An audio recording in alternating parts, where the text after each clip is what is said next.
বাংলাদেশ জামায়াত ইসলামীর ঢাকা ১৬ আসনের সম্মানিত সংসদ সদস্য জনাব সাইফুল ইসলাম আজ টকশোর মধ্যে দুদুকে দুধ দিয়ে গোসল দেওয়ায় দিলেন। বিস্তারিত শুনুন। চোরের মার বড় গলা, একটা কথা আছে না? এইসব কথা দুদুল দিয়ে টকশো হয় না। না, আমি ছোটবেলার বাড়ির কথা আপনি কি বলতে চান? এই চুপ করেন, চুপ করেন। একাত্তরের কথা আনলেন কেন দোস্ত, সেখানে? আমি ৭১ মিথ্যা না, কি শুনাই? ৭১ মিথ্যা না। কোন মিথ্যা না? ৭১-এর উপর এই দেশ, ৭১ কে বললে? যারা ৭১ মানে না, আমার কি? তারা সারা পাকিস্তানের তালা। আপনাকে তো ৭১ শুনবো। আমি ৭১-এ ১০০ বার, 1000 বার, লক্ষ বার শুনলাম। জাতির সঙ্গে প্রতারণা করতে আসে। প্রতারণা আমার। আমি ৭১ ভালো লাগে না, আমার কিছু তো ভালো লাগে না। ভাই, পাকিস্তান ভালো লাগে। বললাম না যে ৭১ সালে আমার ডিফেন্স করতে হবে। ভারতে যাওয়া। ভারতের দাম। আমি প্রশ্ন করছি, আপনি প্রশ্ন করলেন। বাংলায় আমি অনুরোধ করছি। খবরদার চুপ করে থাকা।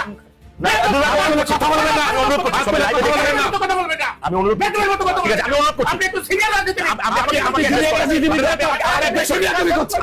পিছনে ইতিহাসের সঙ্গে বর্তমান জেনারেশনের কি সম্পর্ক? যখন জামাতের সঙ্গে বিএনপি রাজনীতি করছে তখন জামাত ধর্ষণ করে নাই, এখন জামাত ধর্ষণ করে। টকশোতে আসলে এই ধর্ষণ ৭১ এগুলো শুনতে ভালো লাগে না। কতদিন এই দেশের মানুষ ভাই, একটু যদি বলেন। রাজনীতিতে যখন কোনো এজেন্ডা থাকে না, যখন যে বলা থাকে না, ওই সময় ধর্ষণ নিয়ে আসে, ৭১ নিয়ে আসে। বিএনপিতে যে সব লোক এই ক্ষমতার অংশ পায় নাই, তারা এখন জামাতকে সমানে গাড়ি দিচ্ছে।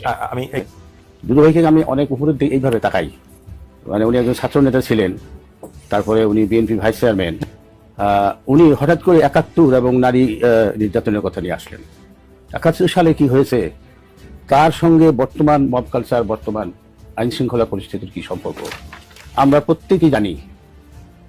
একজন সরকারি দল করে, একজন বিরোধী দল করে। আমরা তো একটা বিষয়কে ভিন্ন দৃষ্টিকোণ থেকে দেখব, একই বিষয়কে দুই দৃষ্টিকোণ থেকে দেখার সুযোগ আছে, কিন্তু বাস্তবতা যেটা সেটাতে আমাদেরকে একমত হইতে হবে। আমাদের পুলিশ বাহিনী এখনো পরিপূর্ণরূপে সক্রিয় না। পুলিশ বাহিনীর মধ্যে এখনো কিছুটা ট্রমা কাজ করতেছে। আমরা তো বিভিন্ন ক্ষেত্রে ঘুরতেছি, আমার আসলে এই গত কয়েকদিনে দেখেছি বেশ কয়েকটা ঘটনা ঘটেছে। এখানে পুলিশ এতটুকু অসহায় যে এখন তো একেবারেই একটা শান্তিপূর্ণ পরিবেশ। এই সময়ের মধ্যে দেশের একজন প্রধানমন্ত্রী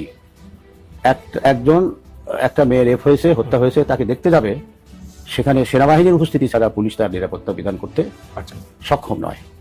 তো এই হলো পরিস্থিতি। এই বাস্তবতাটা আমাদের স্বীকার করতে হবে। এটার জন্য তো কেউ বিএনপিকে দায়ী করতেছে না, এটার জন্য কেউ তারেক রহমানকে দায়ী করতেছে না, বা এটার জন্য কেউ স্বরাষ্ট্রমন্ত্রীকে অনেকে দায়ী করতেছে তার ব্যক্তিগত আচার আচরণের কারণে। উনি স্বরাষ্ট্রমন্ত্রী না কোন মন্ত্রণালয়ের মন্ত্রী? আমরা সংসদে বসে যদি সাউন্ড না করতাম তাহলে ওনাকে থামানোই যেত না। স্পিকার ওনাকে থামাতে পারেনি, স্পিকার চেষ্টা করছে ওনাকে থামানোর জন্য, বা নির্লজ্জের মতো তারপর উনি ওখানে কথা বলেছেন। এই লোকটার লজ্জা শরম আছে কিনা সন্দেহ। উনি স্বরাষ্ট্র মন্ত্রণালয় বাদ দিয়ে উনি অন্য কাজে বেশি ব্যস্ত। এই লোকটা একটা প্রশ্নবিদ্ধ লোক।